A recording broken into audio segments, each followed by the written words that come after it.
के बारे में क्या कुछ कहना चाहेंगे और कितना पॉपुलर हो रहा है या कैसी फीडबैक मिल रही है रामराज गाने को लेकर, सॉन्ग को लेकर, और कितने एक्साइटेड हैं आप इस गाने को लेकर, रामराज को लेकर? जी। सबसे पहले तो मैं आप सभी लोग का शुक्रिया अदा करना चाहती हूँ। और बॉलीवुड से, हमारे सनातन धर्म से जितने भी गुरु लोगों ने, जितने भी बॉलीवुड के लोगों ने हमें सपोर्ट किया, उसके लिए हम सभी लोगों का हमारी पूरी टीम की तरफ से, S9 एंटरटेनमेंट की तरफ से बहुत बहुत थैंक यू, बहुत बहुत आभार। आप लोग का आशीर्वाद और प्यार मिल रहा है। और ये गाना अभी रामनवमी के दिन रिलीज़ हुआ और काफ़ी लोग इसे सुन रहे हैं, इसके रील्स बना रहे हैं, रैलियों में बज रहा है। ये मेरे लिए बहुत सौभाग्य की बात है। और इसमें आप लोगों का आशीर्वाद, भगवान का आशीर्वाद मुझे लग रहा है मिलना शुरू हो गया है। तो बस ऐसे ही सबका आशीर्वाद बना रहे।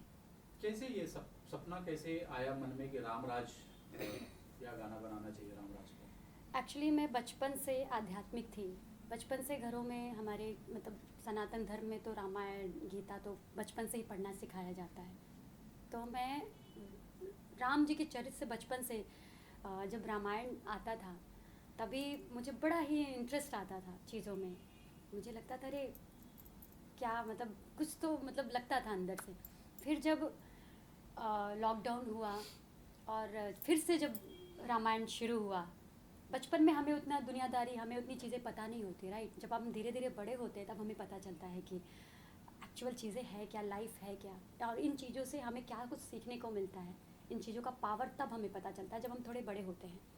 तो जब रामायण आया और राम मंदिर का जब ये फैसला आया तो मेरे को उस दिन से ही लगा कि मुझे तो बस अब कुछ करना है। इसीलिए इस गाने के एक एक बोल पे हम लोगों ने काम किया कि फिर से हम राम की जर्नी दिखाएंगे और एक मैसेजफुल लोगों को, ऑडियंस को एक मैसेज, एक गाने के माध्यम से एक मैसेज देंगे। तो बस जी उस दिन से ही मैंने सोचा कि मुझे करना है, तो बस हो गया। इस रामराज की शूटिंग या उसकी लोकेशन या वगैरह की बात करें तो कहाँ पे था या कहाँ, बहुत बड़ा लेविश दिख रहा है गाना, उसके बारे में थोड़ा सा जानकारी देना चाहेंगे, कहाँ पे शूट हुआ, क्या हुआ? जी, ये प्रयागराज में शूट हुआ।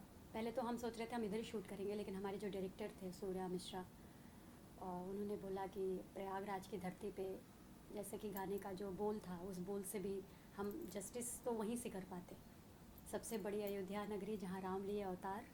और ये जो आप शुरू से जब गाना सुनेंगे तो प्रयागराज में हमने ये पूरा शूट किया। और प्रयागराज के लोगों ने बहुत सपोर्ट किया, राम भक्तों ने, सनातन धर्म के भक्तों ने, जिस भी रूप में लोग ईश्वर को मानते हैं, उन लोगों ने, सब ने दिल खोल के हमारी हेल्प की। इस गाने को मैं अपनी अपनी जो भी उनकी भूमिका थी उस भूमिका को बहुत अच्छे से निभाया। तो जहाँ तक जानकारी है मेरे कि आपने लिखा भी है इस गाने को और आपने एक्ट भी किया, तो लिखा कैसे इसका जहन में आया और कैसे जर्नी इसकी शुरू हुई गाने की? एक्चुअली जब ये राम मंदिर जिस दिन फैसला आया था उस दिन मेरे मन में एक क्लिक आ गया था, चीज़ों को एक मन में आ गया था, लेकिन उसकी तुकबंदी कैसे बिठाई जाए, एक तुकबंदी भी बिठाना होता है। तो हालांकि उस बीच लॉकडाउन की चीज़ें थी, कैसे क्या होगा बस माइंड चल रहा था, बट उसको कैसे रनवे, कैसे उसको लाइन अप करना वो नहीं हो रहा था। तो हमारे जो वो एक और थे गीत, वो केवलिया शाह जी, जिन्होंने इसको बहुत अच्छे से पिरोया। फिर हम लोग बैठे कि इसको किस तरह से पिरोया जाए और इसमें कैसे मैसेज दिया जाए और इसको कैसे यूथ को कनेक्ट किया जाए। तो हम लोगों ने मिलकर फिर इसको कनेक्ट किया। और कहते हैं ना, मोती की जो मोती बिखरे हुए मोती को माला की तरह पिरोया गया फिर इसको तो बंदी बिठाकर। तो बस। तो और सिंगर की भूमि त्रिवेदी की जो आवाज़ है वो भी काफ़ी ये लोग पसंद कर रहे हैं, उसके बारे में कैसे वो ऑन बोर्ड कैसे आई? और जी, कैसे? ये गाना तो भूमि त्रिवेदी को सोचकर ही लिखा गया था।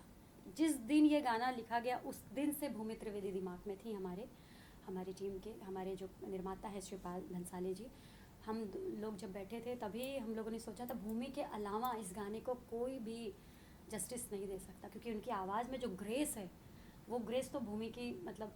लेकिन जब भूमि जी को हमने कनेक्ट किया तो बोला, मैंने बताया ना कि लॉकडाउन के माहौल में हर चीज़ बहुत टफ हो रही थी।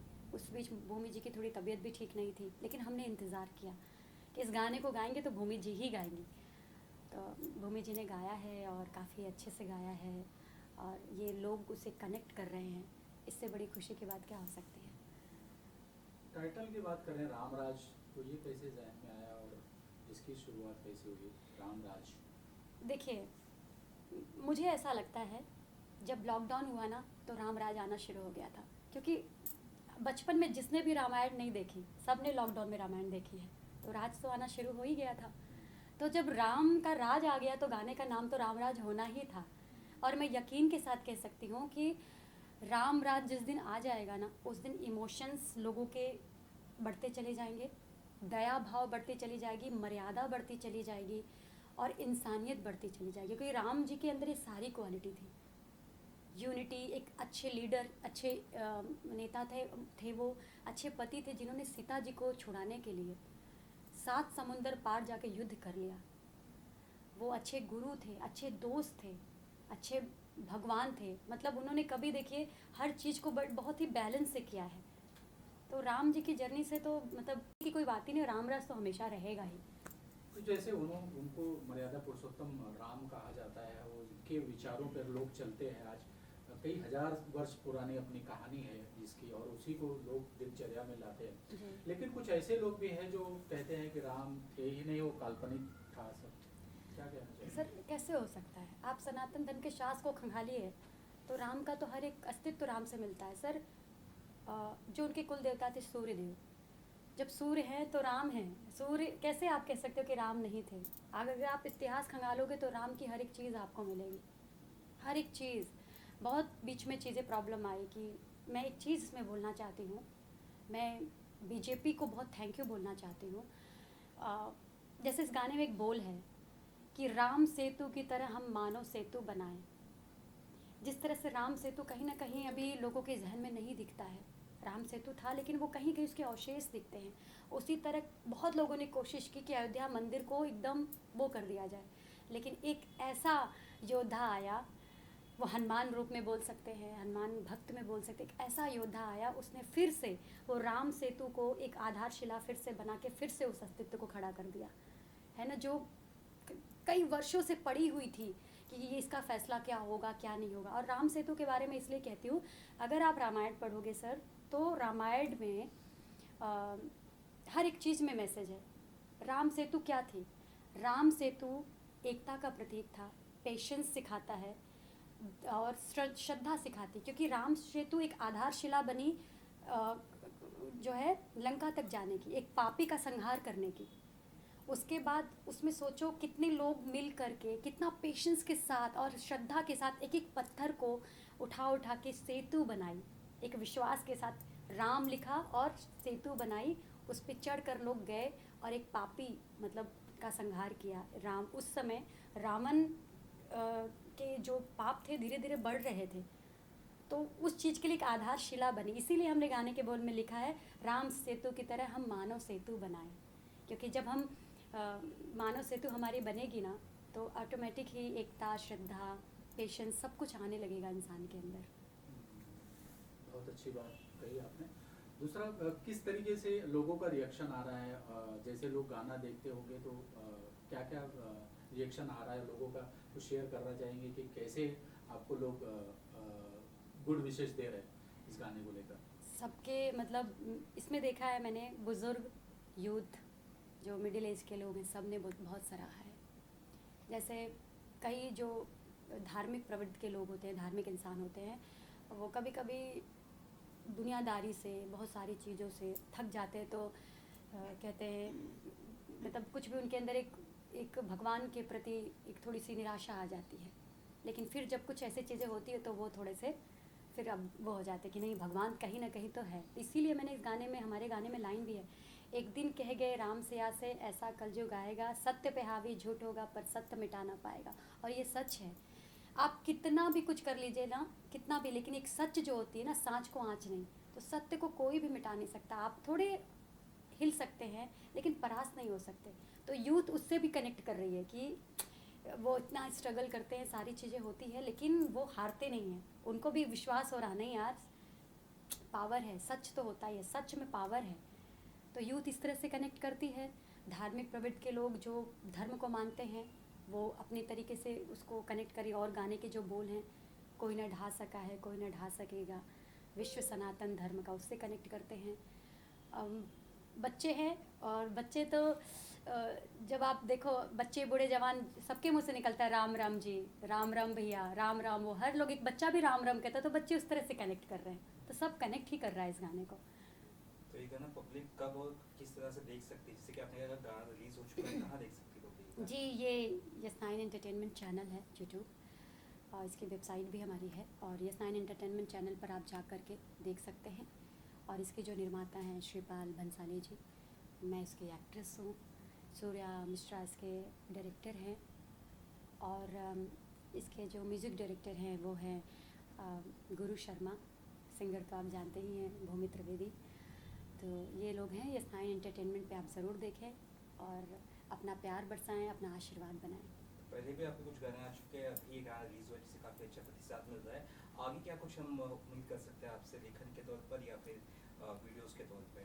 जी, पहला एक गाना मैंने बनाया था जय जय भोले भंडारी, शंकर भगवान के ऊपर था।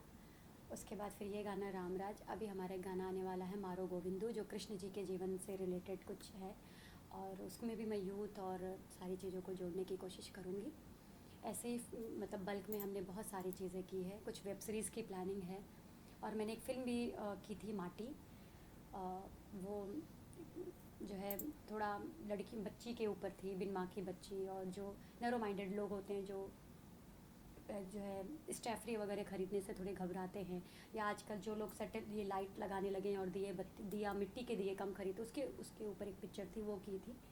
ऐसे ही चीज़ें कुछ मैं मैसेजफुल चीज़ें लाना चाहती हूँ इस चैनल के माध्यम से, यस9 एंटरटेनमेंट के माध्यम से। तो आप लोग इस चैनल को, यस9 एंटरटेनमेंट को अपना प्यार दीजिए, और ताकि हम कुछ अच्छी अच्छी चीज़ें लाते रहें। चाहते हैं पब्लिक को क्या मैसेज जाएगा, आपके फैंस को क्या कहना चाहेंगे? जी, मैं बस ये कहना चाहती हूँ कि ईश्वर पर विश्वास, आप कितना भी पढ़ लीजिए, आप चाहे इंडिया में पढ़िए, इंडिया के बाहर पढ़िए, कहीं भी पढ़िए, और आप कितने भी मतलब ऊंचाई तक पहुंच जाइए, लेकिन मैं बस इतना कहना चाहती हूँ, अपने जीवन से अध्यात्म को मत हटाइए, चाहे वो आप मेडिटेशन के थ्रू करिए, चाहे वो पूजा पाठ के थ्रू करिए, किसी भी थ्रू करिए, क्योंकि ये चीज़ ऐसी है जो आपको हर एक चीज़ से बचाती है, गलत काम करने से बचाती है, डिप्रेशन में जाने से बचाती है, और इंसानों की परख करने के लिए शक्ति देती है अध्यात्म। तो आप जिस भी तरह से आप करना चाहें, अगर आपके पास समय कम है तो उस तरह से आप करिए, लेकिन ये मैं मैसेज देना चाहती हूँ, ईश्वर पर विश्वास, आध्यात्मिक होना बहुत ज़रूरी है, ये मैसेज मैं ज़रूर देना चाहूँगी लोगों को। चलिए भूमि, अपना सोनी जी, आखिरी सवाल चलते चलते, रामनवमी के उपलक्ष्य में ये गाना रिलीज किया गया, इसकी कुछ खास वजह या कुछ खास? राम जी का गाना और रामनवमी पे ना हो तो ऐसे कैसे हो सकता है, और ये हमने डिसाइड नहीं किया था, ये हो गया, मतलब रामनवमी के दिन। और इसमें सनातन धर्म के गुरुओं ने, हमारे बॉलीवुड से बहुत लोग, नील नितिन मुकेश जी ने इसमें बहुत सपोर्ट किया, अप्रिशिएट किया है, जो है अनूप जलोटा जी ने, राकेश बेदी जी ने, सनातन धर्म के बड़े बड़े गुरुओं ने, मनोज तिवारी जी ने इस गाने को सराहा है, सभी लोगों का बहुत प्यार मिल रहा है, और आप लोगों ने भी बहुत सराहा, प्यार दिया, तो बहुत बहुत धन्यवाद, thank you so much. Thank you. Thank you. Thank you ma'am. Thank you.